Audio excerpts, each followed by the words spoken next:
Well, I'm going to introduce our guest speaker today, who is not a stranger. He's been here before, the Reverend Dr. Gary Simmons. I started working with Gary in 2005, but I knew of Gary before that time because he would travel to New Thought churches all over the country, serving as a consultant for peacemaking and transitions in communities. And when I was the CEO of Unity Worldwide Ministry, he was on our staff.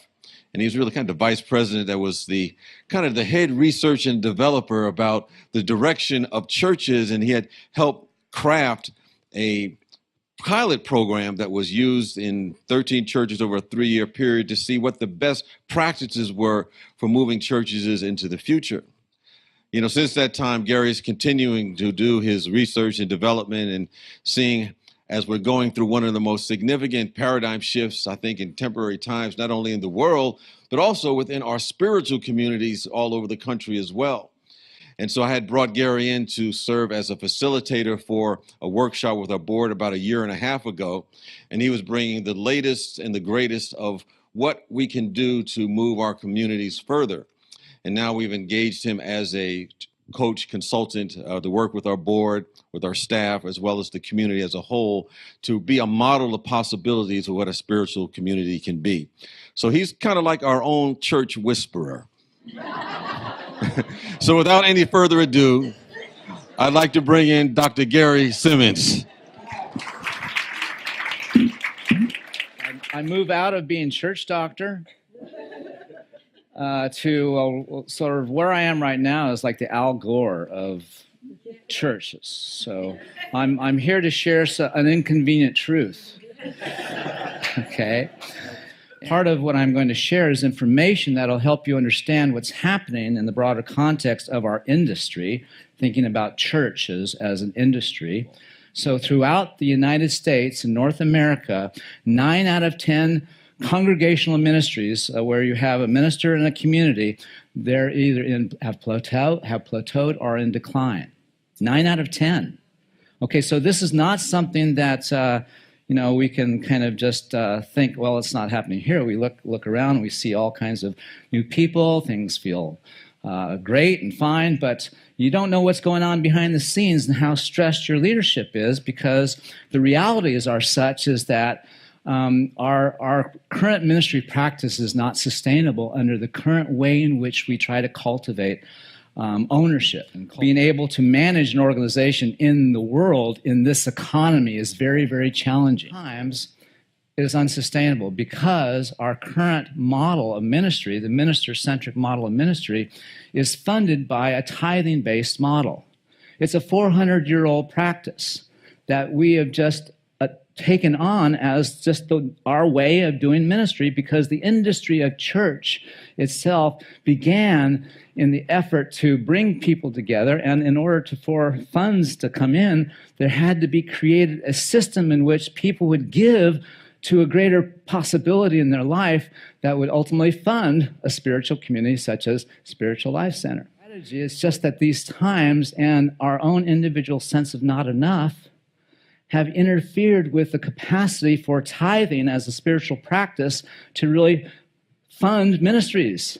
And what's happening universally is, because of attendance is dropping and because tithes do no longer sustain a ministry in the context of living in this world, we have to, if we're going to manage what's coming, we have to shift into a different funding model. Now, another issue with respect to the fundability of church organizations is that the primary funders of spiritual centers is done by the traditionals, or what sometimes is called the greatest generation, those who are in their 70s and 80s and 90s, and the baby boomers. How many of you are in one of those two categories? Raise your hand. Okay, now keep your hands raised for a moment. Look around, just about a lot of people. Okay. 23 Easters left, and you will no longer be here. 23 Easters left, and everyone you've raised your hand, I'll be 90 years old. I won't be here. Well, I won't be here doing this. I'll be on Margaritaville. And many of you will too. But the point is that as the traditionals, as the greatest generation, you'll exit in 13 years. And then the rest of us, baby boomers, will be 10 years after that. And then once those funds are gone, the whole thing collapses unless we have a different funding model. Because I'm here to let you know that this is what's happening, and if we're to turn the tide, then we have to move out of the story of separation and into this paradigm of interbeing. And in the context of organization, it means moving out of a minister-centric model of ministry, because that's a tithing-based funding model, tithing to where you're spiritually fed, because that's not sustainable anymore. We need to shift to another principle of tithing, like tithing as source, where you invest your effort into creating something that you want more of, instead of feeling, I need to be fed before I give here, where there's the inefficiencies of our dysfunction that get in the way of our capacity to own. The greater work is what we're about when we get over our stuff.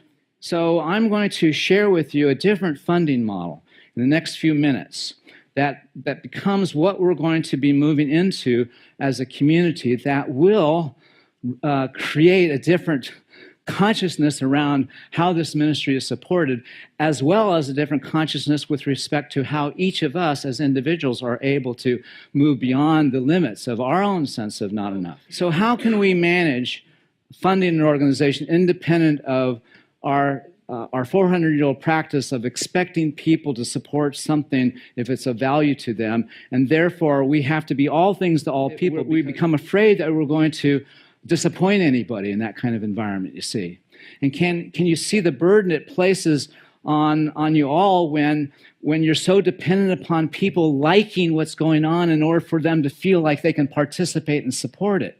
But what if this was really about not so much us feeling like we're being taken care of, but we're empowered to create something that has yet to be made that can make a difference in our world? What's more important?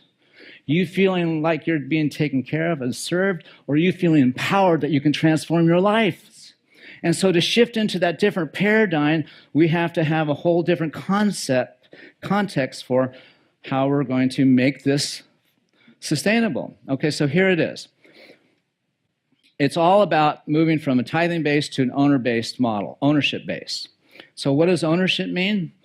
Well, how many of you own anything? Okay, so we can look at ownership in two contexts. One is it's all about what you have. That's yours. You can say, this is mine, I own it.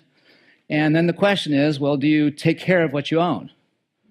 Right? I mean, that's a valid question in the context of ownership. So the idea is that if you own something, you take care of it. Ostensibly, that's the idea behind it. But we all own stuff, and we don't always take care of the stuff that we have, right? And so it has to be more than that. Ownership has to be more than just a sense that I have this is mine, because typically what we own owns us as well, you see. But it's moving into a place where ownership is about being on our purpose. It's wanting this, that we are about to thrive and to matter and to make a difference. I want this to be successful and work. And let us just look at your entire community. Let's say you have 200 people. And you have 200 people, everyone has different means, right? In other words, we have people that are affluent in the community and people who are struggling in the community, right? There's everywhere in between, just like how it is in the world.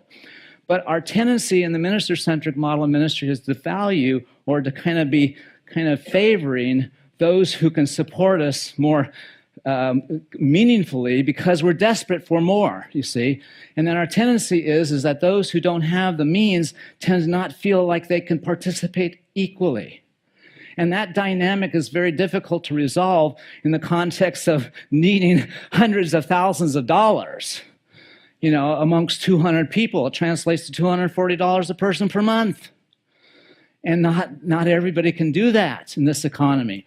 And so while a lot of people do a lot more and some people can't do that much, we have to devise a funding system that makes everyone's effort equal and matter as much as every other effort on the spectrum. So how can we do that? Okay, let's say we have a goal of 100% underwriting the expenses of this ministry through automatic giving. Let's say that's our goal, that someday at the end of this 3-year coaching program, that's what's going to happen here. Would you be willing to see that happen here with me? That in 3 years, 3 to 5 years, we'll 100% underwrite the expenses of this ministry through automatic giving by those who own this ministry. So let's just say right now that in the context of all these various places that define different capacity in the context of what one can do in the presence of the need that this ministry has, then as we see that everybody does a different thing, but when we understand that in the context of everyone doing what they can do, something magical can happen. You see, right now, you're all doing what you do. But are you doing what you can do? Maybe not. Maybe you can do something more. But you don't do something more to get more. You do something more because you are more. You see, we have to shift out of needing to get more in order to feel good about ourselves and shift into being more so we can do more. And that's how we create a way in which we fund this ministry. So look at it this way. Let us say that we have 200 people, and if all 200 people were doing what they can do, not doing what they're doing, but doing what they can do in the presence of the mirror that is the needs of this ministry.